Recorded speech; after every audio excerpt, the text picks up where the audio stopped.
el cretino de José Ramón Fernández, sale con a Carmen Aristegui. No hay democracia. ¿De qué habla el cretino? Cuando desaparecieron a los normalistas de Ayotzinapa en el gobierno de Peña, no lo escuché que dijera nada. Y lo que son las cosas, algo que era vergonzoso ser de derecha, hoy se precian de ser fascistas, de ser nazis, de ser violentos, de odiar al pueblo, pero se presentan con el ropaje, pues como se presentó Milei, libertario. ¿Qué libertario va a ser ese matacuás? Entonces, bueno, volviendo al tema, fue muy bonito el evento. Entonces compartía yo que cuando nos metimos a la lucha ni soñamos con ser senador, nombre, con ser presidente de la Cámara de Senadores, nombre, con ser nada. Luchábamos por convicción de que cambiara el país cuando parecía que no cambiaría nunca.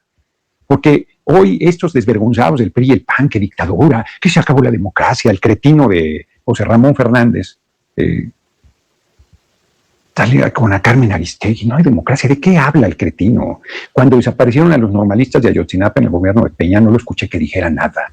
Cuando en el 68 mataron estudiantes en la Plaza de Octubre, no lo escuché que dijera nada. Cuando el 10 de junio de 1971 mataron gente, cuando en la década de los 70 mataron a jóvenes que decidieron irse a la guerrilla, no lo escuché que dijera nada. Cuando mataban campesinos, Aguas Blancas, Acteal, 45 indígenas, ahí podemos hacer la lista con Calderón, cuando mataron a los 2 estudiantes del TEC de Monterrey, Campus Monterrey, cuando mataban a gente en retenes militares, no le escuché decir nada, cuando sacaban el país, cuando su ex jefe, que le dio una patada cuando ya no les fue útil, Ricardo Salinas Pliego, recibió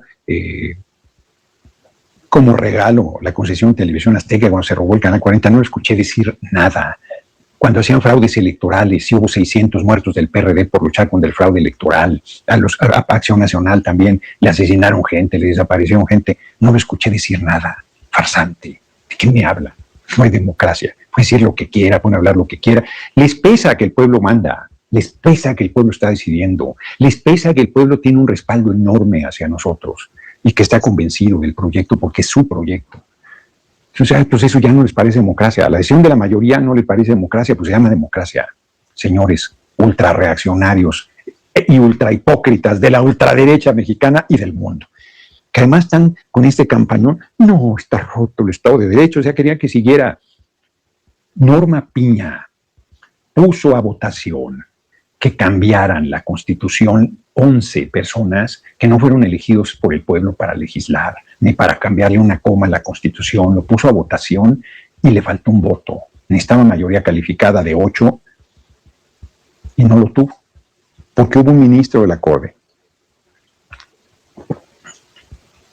que no acompañó esa canallada, estando en contra de las modificaciones que hicimos a la ley Pérez Dayán.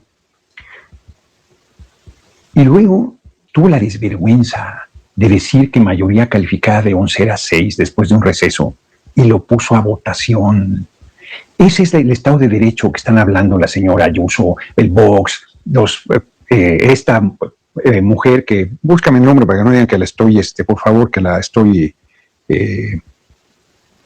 ¿cómo le llaman? ¿A quién? Una ex integrante del Poder Judicial, hija de Invisibilizando, hija de refugiados españoles, que como se quedó sin chamba, dice que tonterías. Ya sí fue hija de refugiados españoles. ¿Era jueza? Sí, era jueza. Por ahí anda su carta. Varios de los reaccionarios lo traen ahí, los Krause seguro la comparten, hay varios. Entonces están irritadísimos cuando era una corte corrupta, un poder judicial corrupto, llena de nepotismo. Nepotismo es cuando tú pones a un familiar a trabajar ahí en tu nómina, que cobra de la nómina. No, ella es la hija de Sánchez Cordero. Celia Maya es la que encabeza el Tribunal de Disciplina Judicial.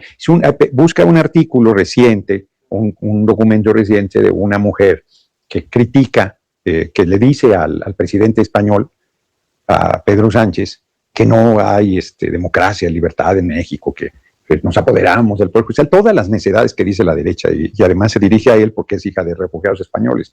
Vergüenza debería darle, de reivindicar esa herencia a la que traiciona, la verdad. Entonces, son muy hipócritas. ¿Y quién nos hubiera dicho que ella es María Emilia Molina? Es ella, efectivamente. Y está, como todos los del Poder Judicial que tenían ahí su feminista magistrada de circuito en retiro, presidenta de la Asociación Mexicana de Juzgadores, vocera de la Fundación, además está en contra de la reforma del Poder Judicial y entonces se viste de hija de refugiados españoles cuando a sus antepasados seguro les daría una pena inmensa semejante comportamiento, y resulta que se creen por encima del pueblo de México y que no tiene derecho el pueblo a elegirlos. Si eso no se llama autoritarismo y un profundo desprecio por el pueblo, no sé cómo se le pueda llamar. Entonces, cuando están con toda esta campaña, pues uno piensa, ¿quién lo iba a decir?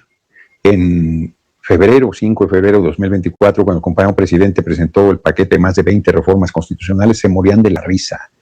Cuando, lo he dicho aquí y lo reitero, cuando nos reunimos la primera vez frente al triunfo del compañero presidente en 2018, una semana después de la elección, estábamos felices, eufóricos. Adán 245, licenciado, no se podría agregar a las efemérides los logros de la 4T, también represiones del PRIAN para recordar siempre lo que es la derecha. Las hemos ido comentando, los actos de represión, claro, pero ya no estamos comentando las efemérides. Francisco Beltrán, muchas gracias, como siempre, por tu generosa cooperación. Eso, Noroña, saludos, buenas tardes, de un paso atrás a seguir trabajando por el bien de México. ¡Ánimo! Cuando nos reunimos con el compañero presidente, nos dijo, electo, era presidente electo, yo cambiaría todo a la Corte. Solo voy a proponer a los que me tocaron, y 2 traicionaron, pero rapidito los que le tocó proponer. Entonces, en febrero de 2024 dice, vámonos por un poder judicial elegido por el pueblo. Se rieron, se burlaron. Los de la Corte no quisieron ir nunca a la Cámara de Diputados cuando ganamos la elección con la compañera presidenta, pero toda la Corte fue a la Cámara de Diputados, toda la Corte. Ahí me tocó, como parte de la Junta de Coordinación Política, escuchar sus intervenciones. Y es una historia que no voy a volver a recuperar aquí completa. Y a lo que voy es el profundo racismo de esta gente, que cree que San Felipe del Progreso, la Comoco, Tlalnepantla, Naucalpan, o cualquier población que escojas del país, no tiene derecho. Tiene derecho a elegir a la máxima responsabilidad política del país, la presidencia de la República, pero no tiene derecho a elegir a un juez, porque no sabe. O sea, más racistas y clasistas no podrían ser. En ese marco, pues es mucho lo que hemos caminado, muchas las luchas en las que hemos estado, muchos los años que hemos dedicado a la transformación del país. Yo viniendo de una familia de trabajadores, desde la Unidad del Seguro Social de Tequesquinahuac, viendo escuelas públicas, a la Pablo Moreno, ahí en República de Bolivia, creo que se llama la calle, en el mero centro histórico, muy cerca donde vivo, ahí en Leandro Valle, muy cerca. Y luego a la secundaria, iba desde Tlalnepantla hasta el Zócalo, toda la primaria. Luego la secundaria en la Niños Héroes, ahí en Gustavo Bases ahora, adelante, en Tequesquinahuac.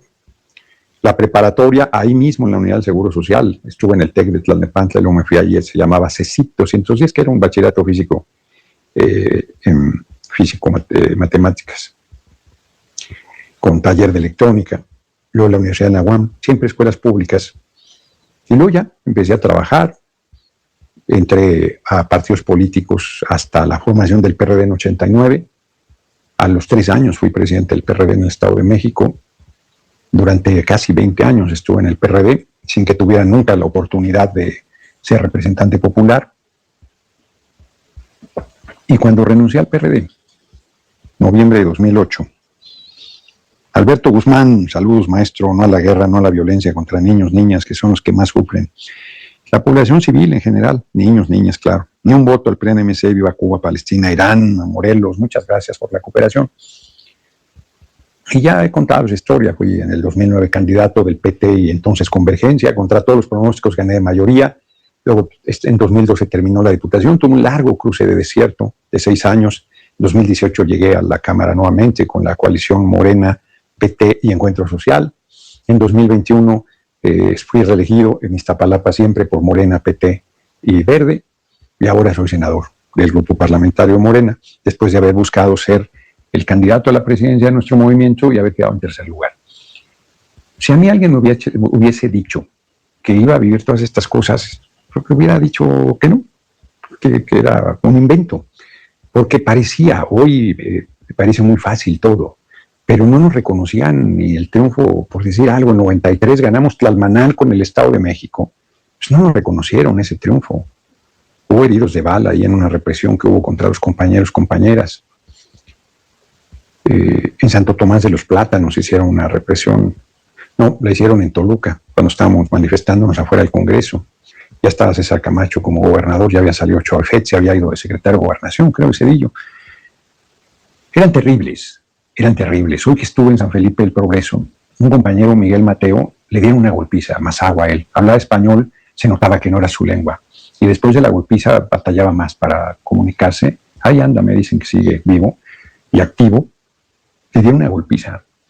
Porque esa zona del norte del estado era priista y caciquil terrible, brutal, despiadada. Estoy leyendo libros sobre el segundo tomo del fascismo y Mussolini, y ya me había comentado, les dije yo, mi hermanita María Fernanda Campabranga, dentro de otras personas, que el PRI había hecho su estructura política en base al fascismo italiano. Es verdad, toda esta violencia brutal, la represión, el asesinato de líderes campesinos, de líderes obreros, de líderes estudiantiles, de líderes magisteriales, el encarcelamiento, el control de la prensa. La diferencia entre el fascismo y lo que el PRI, hay varias diferencias, pero la diferencia central es que el fascismo dependía de la voluntad exclusiva del liderazgo autoritario, vertical, brutal de Benito Mussolini. Y el PRI logró ese esquema, pero sin que fuera una persona, sino que ese poder absoluto inmenso recaía por 6 años en una persona, y una vez que cambiaba la presidencia, esa persona ya no tenía ningún poder, y el poder lo seguía teniendo el partido de Estado, el PRI, y se encarnaba en el presidente de la República, que era Dios sobre la tierra. Entonces no reconocían ningún triunfo de ningún municipio. Hubo muertos. La primera vez que Salvador Nava ganó en el 60 San Luis Potosí capital, se lo trajeron al campo militar número 1, por poner un ejemplo. Fueron años de lucha, décadas de lucha de hombres y mujeres en condiciones de mucha adversidad, a veces de mucha soledad, muchos perdiendo la vida en todos esos esfuerzos, de un régimen de ese sí autoritario, brutal. Pues comentaba yo una anécdota simple. Yo era 23 años, 24, cuando fui dirigente de mi colonia en la Unidad del Seguro Social, e ibas a hacer alguna gestión ahí al municipio de Tlalnepantla. Se inundaba mucho una zona de la unidad, y ibas a gestionar cosas, nunca nada para uno, para la colonia, y luego para las colonias, porque yo me Comité Popular importante, y había veces que había arbitrariedades y cosas y canalladas, y tú reclamabas y te decían, vamos a resolver conforme a derecho. Eso quería decir que había valido madre, ¿no? No había ninguna voluntad de resolver nada, no se burlaban, pues no en tu cara, porque así las maneras nunca te decían que no, pero era evidente que no iban a resolver nada de lo que estabas planteando, sobre todo cuando eran cosas de justicia, cosas de atropellos, cosas de abuso de poder. Eran regímenes terribles, y nosotros fuimos abriendo camino.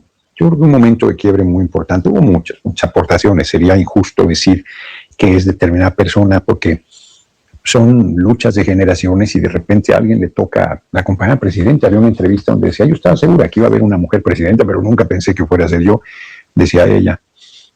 De repente se dan coyunturas y se le generan muy favorables a alguien, y a otros se le cerraron de manera definitiva. Es el caso, por ejemplo, del ingeniero Cuauhtémoc Cárdenas Solórzano, que tuvo el valor de romper con el PRI en una época muy difícil, que te estabas jugando la vida. De hecho, mataron a 2 muy cercanos colaboradores de él, Gil y Heraldes, o Gil Heraldes era uno. Los mataron 4 días antes de la elección, del 6 de julio de 88. Era terrible, eran regímenes brutales. Y el ingeniero Cárdenas ganó, pues en el Estado de México ganó oficialmente 2-1, 1.200.000 votos a 600.000 de Carlos Salinas oficialmente. Como fuimos divididos, no nos quedamos con las senadurías ni con la mayoría de diputados. En la Ciudad de México, por ejemplo, los 2 senadores sí los ganamos en esa época, Porfirio Muñoz Ledo y Ifigenia Martínez. En Michoacán los ganamos con Roberto Robles Garnica y Cristóbal Arias Solís. El Estado de México debimos haber ganado también, pero fuimos separados de todo el grupo de partidos políticos que iban apoyando al ingeniero Cárdenas, y ese quiebre fue importantísimo. Y sin embargo no le tocó capitalizarlo al ingeniero Cárdenas. En el 2000, 88, 94, que el PRI volvió a quedarse con la presidencia después del asesinato de su candidato a la presidencia, Luis Donaldo Colosio, volvió a ser candidato el compañero presidente, el ingeniero Cuauhtémoc Cárdenas Solórzano. O sea, fue una elección muy difícil después del asesinato de Colosio. La gente volvió a darle respaldo al PRI. Y en 2000 volvió a ser candidato el ingeniero Cárdenas y miren lo que son las cosas, le tocó capitalizar a Vicente Fox Quesada, al cabeza hueca. Hay quien dice que eso fue producto de un acuerdo del rescate bancario, el FOBAPRO, hay varios acuerdos más, y desde el 88 que validaron el fraude